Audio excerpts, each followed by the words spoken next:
총선 이후 첫 최고위원회입니다.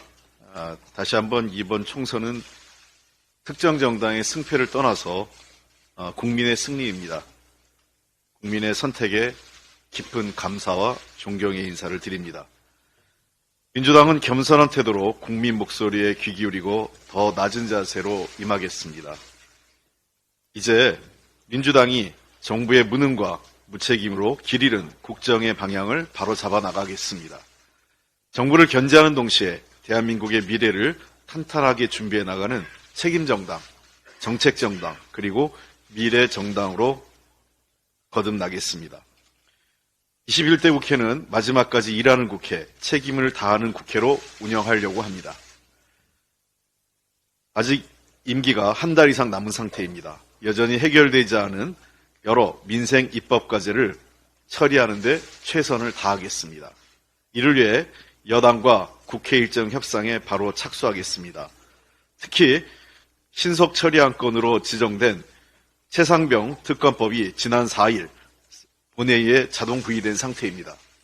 총선 이후 열리는 본회의에 처리하겠다는 약속을 꼭 지키겠습니다. 그 외에도 전세사기 특별법, 이종섭 특검법, 대통령의 거부권을 행사한 이태원 참사 특별법 처리 등 미룰 수 없는 민생 현안이 산적해 있습니다.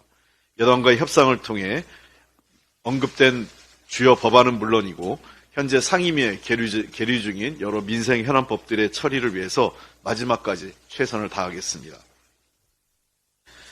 최근 10년간 4월 첫째 주 화요일에 발표했던 전년도 국가재정 집행결산서가 선거 다음 날인 둘째 주 목요일 지난 4월 11일에 발표됐습니다. 총선을 앞두고 역대급 세수 부족 등 참혹한 경제 성적표로 자칫 정권 심판론 분위기가 고조될까 두려워 의도적으로 연기했다는 평가가 지배적입니다. 국가결산보고서는 매년 4월 10일 이전에 발표하도록 했던 국가재정법을 사실상 어긴 겁니다. 정부는 10일이 공휴일이란 이유로 11일에 발표했다는 입장이지만 박근혜 정부 때인 2016년 4월 10일도 일요일이었는데 당시 정부는 4월 5일에 발표를 했습니다. 문재인 정부 시절인 2021년과 2022년에 4월 10일이 주말이어서 각각 4월 6일과 5일에 발표를 했습니다.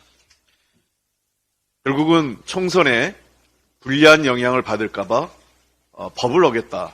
이것은 사실상 기획재정부가 재정법을 어겨가면서 선거에 개입했다고 해석될 수 있는 여지가 있습니다. 이에 대해서는 철저한 조사와 책임을 물어야 됩니다. 정부는 줄곧 건전재정 책임 원칙을 강조하면서 재정 준칙의 법제화까지 추진했습니다. 그러나 스스로 지키지 못하고 있는 것입니다. 적극적인 재정 지출을 통해 재정의 책임성을 확보하라는 민주당의 요구에 대해 정부는 지출을 줄여서 재정 건전성을 달성하겠다는 기조를 수정하지 않고 있습니다. 정부 계획대로 70조 이상 지출을 줄였다면 재정 건전성은 당연히 확보가 돼야 하는데 거꾸로 실질적인 나라 살림 상태를 보여주는 관리재정 수지는 90조 원 가까운 적자를 보였습니다. 지난해 수입이 예상보다 덜 들어왔으니 적자폭이 더 커져야 하는 것이 정상입니다. 지난해 예산안 대비 총 수입이 51조 8천억 줄어든 점을 고려하면 실제 재정 적자 규모는 정부가 발표한 것보다 더 늘어나서 110조 원에 달할 것으로 예상됩니다. 결국은 정부가 발표한 87조 적자라는 것도 꼼수와 통계적 착시 현상 중에 하나라고 볼 수 있습니다. 이는 코로나19 시기를 빼면 외환위기 때인 1998년 이후 가장 높은 것입니다. 긴축으로 국민에게 허리띠를 졸라매라 강요하면서 도리어 재정 건전성 확보도 실패한 것입니다. 국가채무도 역대 최대인 1126조 원을 기록했습니다. 국내 총생산 대비 국가채무 비율이 사상 처음으로 50%를 넘어선 상황입니다. 한마디로 나라 살림이 엉망인 것입니다. 원인은 국세 수입 급감입니다. 지난해 세수 부족이 56조 4천억으로 세수 예측에 대실패한 것입니다. 올해도 세수 상황에 경고등이 켜졌습니다.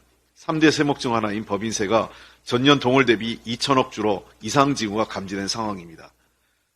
정부의 올해 관리재정 수지 적자폭이 92조 원에 달할 것으로 전망되고 있는데 이는 국내 총생산의 3.9% 수준입니다. 정부의 적자관리 목표 3%를 넘어서는 수치입니다. 그럼에도 정부는 그저 부자 감세와 긴축만 강조하고 있습니다. 총선 기간 대통령이 직접 나서서 민생 토론회 등을 통해 감세 정책을 연일 쏟아냈으면서 또 한편으로는 연일 많은 약속을 했습니다. 앞뒤가 안 맞습니다. 민주당은 여러 차례 경고했습니다. 긴축은 재정정책의 목표가 될 수 없습니다. 재정 건전성을 확보하려면 확실한 세수 기반 확보를 바탕으로 해서 지출 구조 조정을 추진했어야 됩니다. 그러나 정부는 반대였죠. 확고한 세수 기반 확보는 마련하지 않은 채 감세를 통한 낙수 효과만 기대하다가 결국은 나라 재정을 엉망으로 만들고 국가 경제를 위기에 빠뜨리고 있는 것입니다. 정부는 긴축 재정을 통한 건전 재정을 실패했다는 것을 인정하고 이제 긴축 기조를 전환해야 합니다. 정부는 보다 적극적인 재정 정책과 함께 세수 기반 확대 그리고 이를 통한 국가 경제 성장률을 높이려는 방향으로 경제 기조의 대전환을 거듭 촉구합니다. 지금도 많이 어렵습니다. 더 이상 늦추면 정말 큰 위기가 오고 그 위기는 고스란히 국가와 국민의 몫으로 돌아가게 될 것입니다.